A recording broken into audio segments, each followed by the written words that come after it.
Some films push boundaries, others detonate them. There are performances so raw, so violent, so psychologically exposed that audiences forget they're watching fiction.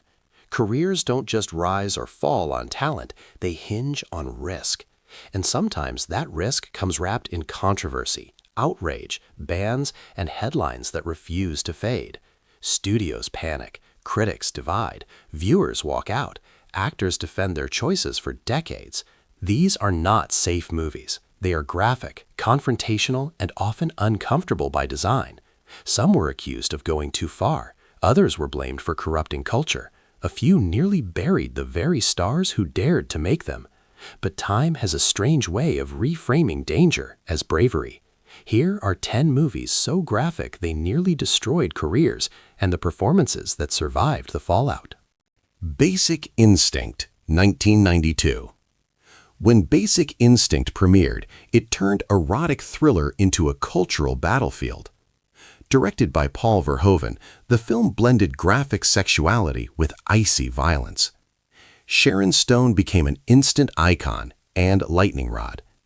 The infamous interrogation scene sparked global debate and protest. Advocacy groups condemned its portrayal of sexuality. Critics questioned whether it empowered or exploited its female lead.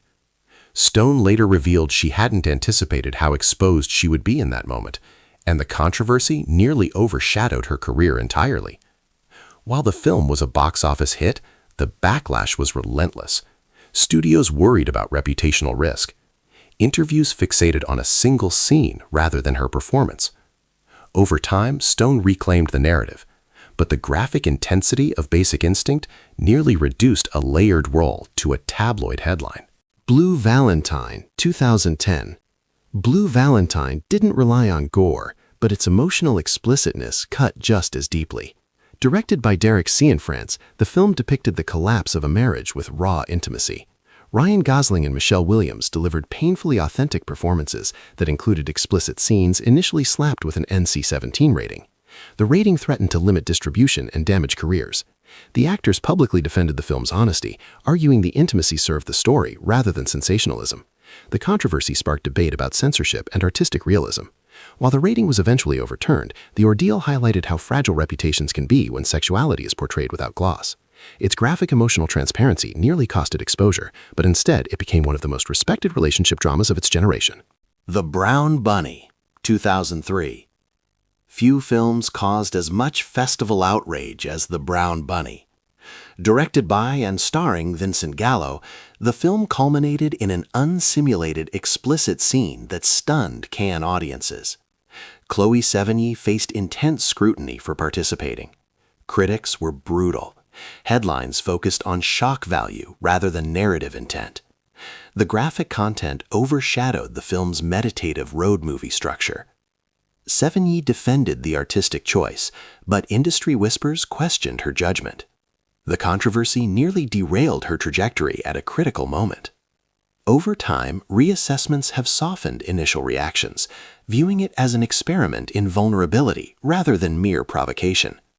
Still, the immediate backlash was fierce enough to threaten reputations. Its explicit boldness remains one of the most polarizing moments in modern independent cinema. The Passion of the Christ, 2004. Graphic religious imagery stunned viewers when The Passion of the Christ arrived. Directed by Mel Gibson, the film focused intensely on the physical suffering of Jesus. Jim Caviezel endured punishing conditions during production, including physical injuries. The violence was unflinching, lingering on every lash and wound. Critics argued the brutality was excessive. Religious leaders debated its theological implications. The film became both a global hit and a cultural flashpoint. Caviezel later suggested the role affected his career trajectory as Hollywood distanced itself from the overtly religious epic. Gibson faced separate controversies that compounded the storm. The graphic depiction of faith-based suffering polarized audiences worldwide. For some, it was devotion. For others, it was exploitation. Either way, the intensity of its imagery nearly eclipsed the careers tied to it. Natural Born Killers, 1994. Hyper-violent and stylistically chaotic, Natural-Born Killers divided audiences the moment it arrived. Directed by Oliver Stone, the film was accused of glamorizing murder. Woody Harrelson and Juliette Lewis portrayed lovers turned spree killers in a psychedelic satire of media obsession. Lawsuits attempted to link the film to real-life crimes. Politicians condemned it publicly. Harrelson, known previously for comedic roles, risked alienating mainstream audiences with such brutality.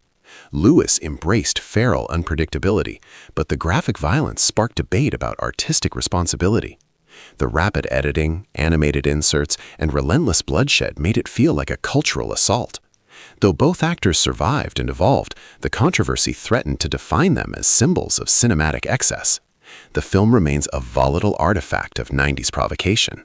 Last Tango in Paris, 1972. Few films ignited outrage like Last Tango in Paris. Directed by Bernardo Bertolucci, the film pushed sexual explicitness to a level rarely seen in mainstream cinema. Marlon Brando delivered a raw, grief-stricken performance that stripped away his mythic screen persona. But the controversy centered on both its graphic intimacy and the behind-the-scenes revelations that followed. Censorship battles erupted worldwide. The film was banned in multiple countries. Brando faced criticism for participating in scenes many viewed as exploitative. While he remained a legend, the project deepened his complicated relationship with Hollywood. For co-star Maria Schneider, the fallout was even harsher, as the notoriety followed her for years. The film's graphic realism blurred lines between art and exploitation, leaving scars that lingered long after the credits rolled. A Clockwork Orange, 1971. When Stanley Kubrick unleashed A Clockwork Orange, the backlash was immediate. Ultra-violence, sexual assault, and stylized brutality turned the film into a lightning rod. Malcolm McDowell became the face of controversy overnight. Protesters blamed the film for copycat crimes. The media questioned its morality. Kubrick eventually withdrew it from UK circulation for decades. McDowell's performance as Alex was magnetic, theatrical, and chilling, but it typecast him as a sadistic anti-hero in the public imagination. For years, major studios hesitated to cast him in leading roles. The imagery was so provocative that it overshadowed the satire. What was meant as social commentary became cultural scandal. Yet Time reframed it as a masterpiece of dystopian cinema. McDowell survived the storm, but the intensity of that role nearly defined and confined his entire career. Requiem for a Dream, 2000. Addiction has rarely been portrayed with such relentless brutality as in Requiem for a Dream. Directed by Darren Aronofsky, the film spirals into despair without mercy. Ellen Burstyn delivered an Oscar-nominated performance, yet the graphic psychological deterioration shocked viewers. Jennifer Connelly and Jared Leto committed fully to scenes that were harrowing and explicit. The infamous final act left audiences shaken. Some industry insiders warned it was too disturbing for mainstream success. Connelly risked being permanently associated with its darkest imagery. Though critically acclaimed, the film's uncompromising depiction of dependency made it difficult to watch and to market. Its graphic realism nearly overshadowed the artistry behind it, but time has cemented it as a cautionary masterpiece. Antichrist. When Antichrist premiered at Cannes, reports of walkouts spread instantly. Directed by Lars von Trier, the film fused grief with shocking sexual violence.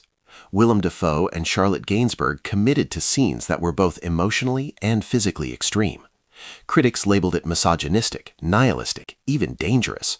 Gainsbourg won Best Actress at Cannes, yet the graphic imagery overshadowed praise. Von Trier's reputation for provocation intensified backlash. The film blurred art house ambition with horror excess, creating a cultural storm. Dafoe, known for fearless roles, risked alienating audiences with such explicit material. Though neither career collapsed, Antichrist became shorthand for cinematic extremity. Its graphic symbolism and violence nearly eclipsed the nuanced performances buried within its chaos. Salo, or The 120 Days of Sodom, 1975. Even decades after release, Salo remains synonymous with extremity. Directed by Pier Paolo Pasolini, The film adapted de Sade into a fascist allegory filled with graphic degradation. It was banned in multiple countries and seized by authorities. Actors involved faced stigma simply for appearing in it. Pasolini himself was murdered shortly before its release, adding grim mythology to its reputation. The imagery is confrontational, designed to provoke revulsion rather than entertainment. Critics still debate whether it is political art or unwatchable exploitation. Its notoriety eclipsed nearly everyone connected to it. For some performers, association alone became a professional burden. Salo endures as perhaps the ultimate example of a film so graphic it risked destroying every career it touched, and it still tests the limits of what audiences can endure. Controversy fades, performances endure. These films walked a razor's edge between art and outrage. Some careers wobbled, some reputations burned. But survival in Hollywood often belongs to those willing to risk everything. And sometimes the most dangerous roles become the most unforgettable.